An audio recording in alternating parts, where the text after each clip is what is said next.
Chaque année, un prix Nobel récompense une personnalité ayant apporté le plus grand bénéfice à l'humanité, notamment dans les domaines de la physique, de la médecine, de la chimie, de la littérature et même de la paix. Cependant, force est de constater que les chercheurs africains sont parmi les plus rarement récompensés par ces prix en ce qui concerne les sciences. Pourquoi est-il plus facile pour un chercheur américain de gagner un prix Nobel par rapport à un chercheur africain? Je vous raconte tout après le générique.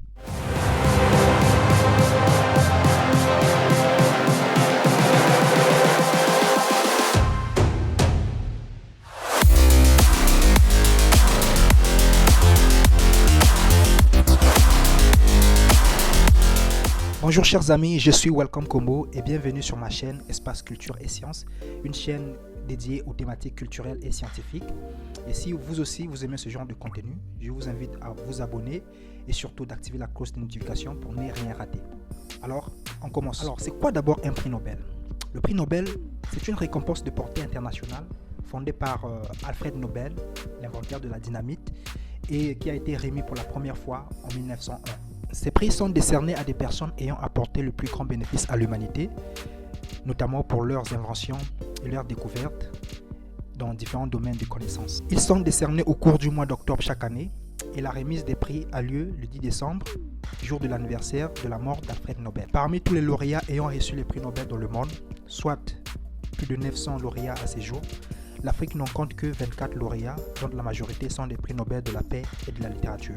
Cependant, en ce qui concerne les sciences, le continent n'a reçu que 5 prix à ce jour, dont 4 sont sud-africains et 1 pour l'Égypte. Il s'agit de Max Taylor en 1951 pour ses découvertes sur la fièvre jaune et son vaccin. Alan Cormack 1979 pour sa contribution à l'invention de la tomodensitométrie, aussi connue sous le nom de scanner. Sidney Brenner en 2002 pour leur découverte en ce qui concerne la régulation génétique du développement d'un organisme et la programmation de la mort cellulaire. Aaron Clark, prix Nobel en chimie en 1982 pour son développement de la microscopie électronique cristallographique et pour ses découvertes sur la structure des complexes protéines acides nucléiques biologiquement importants. Et enfin, l'Égyptien Ahmed Zewail, prix Nobel de la chimie en 1999 pour ses nombreux travaux scientifiques. Et c'est là où on se demande pourquoi, sur les centaines de prix Nobel scientifiques décernés au monde, seuls 5 Africains figurent sur la liste. Bien qu'elle compte plusieurs lauréats potentiels, l'Afrique est, cette année encore, totalement absent sur la liste des prix Nobel scientifiques. À titre d'exemple, les États-Unis sont en première place avec 294 lauréats, suivis de l'Allemagne et le Japon avec 94 et 25 lauréats respectivement. Mais beaucoup seraient tentés de donner une explication pour cette piètre performance africaine dans un défaut pour la disposition pour les sciences ou pour l'esprit scientifique. La capacité à faire de la science et à produire des découvertes ne réside pas dans une quelconque intelligence supérieure, dans un supposé génie ou encore même dans une prétendue prédisposition génétique. Tous les êtres humains, à condition d'avoir reçu une éducation nécessaire, ont une égale capacité de ce point de vue. Les deux facteurs les plus importants contribuant à la recherche scientifique et à l'innovation technologique sont tout d'abord le niveau de développement économique d'un pays et par conséquent l'importance des ressources humaines et financières qui leur sont affectées, et ainsi le nombre de scientifiques rapporté à la taille de la population générale. Les performances académiques ou scientifiques des pays ne résident pas dans des prédispositions innées supposées caractériser l'esprit de tel ou tel peuple.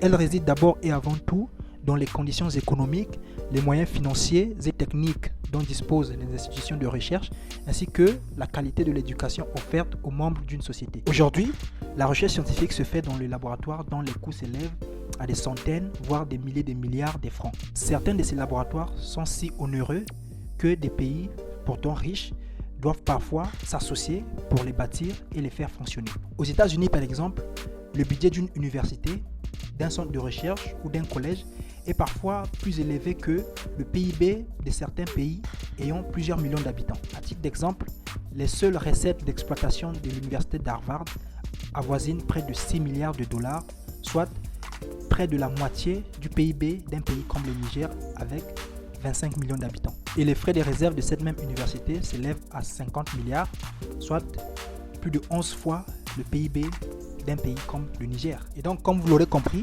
Harvard, ce n'est pas seulement la rencontre des cerveaux exceptionnels, mais aussi et surtout un budget inégalé. Si certains pays moins riches font exception à la règle, notamment la Hongrie et la Pologne, ayant respectivement 11 et 8 prix Nobel en sciences, c'est parce qu'ils affectent une part relativement importante de leur budget à l'éducation, à la science et à la recherche. En 2018, la Hongrie comptait 3238 chercheurs pour 1 million d'habitants et la Pologne en comptait 3106.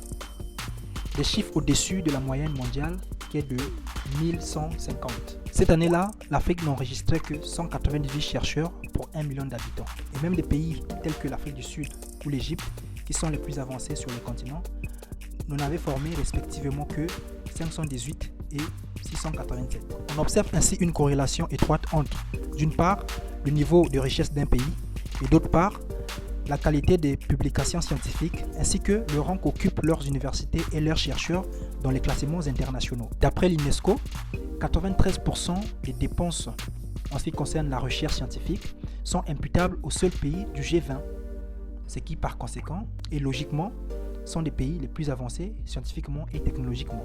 Donc, dans ces conditions, la probabilité pour un scientifique américain de décrocher un prix Nobel en sciences est statistiquement, logiquement, plus élevée que pour un chercheur africain. Seul le développement économique d'un pays permet de libérer toutes les potentialités contenues dans ce que certains appelleraient le génie d'un peuple. La capacité d'investir dans la recherche scientifique est proportionnelle à la capacité de produire des brevets, de faire des découvertes et de trouver des solutions innovantes pour des problèmes auxquels les populations sont confrontées. Et on remarque d'ailleurs qu'un grand nombre des prix Nobel américains sont d'origine étrangère et beaucoup d'entre eux n'auraient pas été récompensés s'ils n'avaient pas bénéficié des conditions offertes par des institutions de recherche américaines. Longtemps, la Chine n'a ainsi pas figuré parmi les pays les plus performants scientifiquement, alors même qu'un nombre appréciable de citoyens étrangers d'origine chinoise étaient lauréats.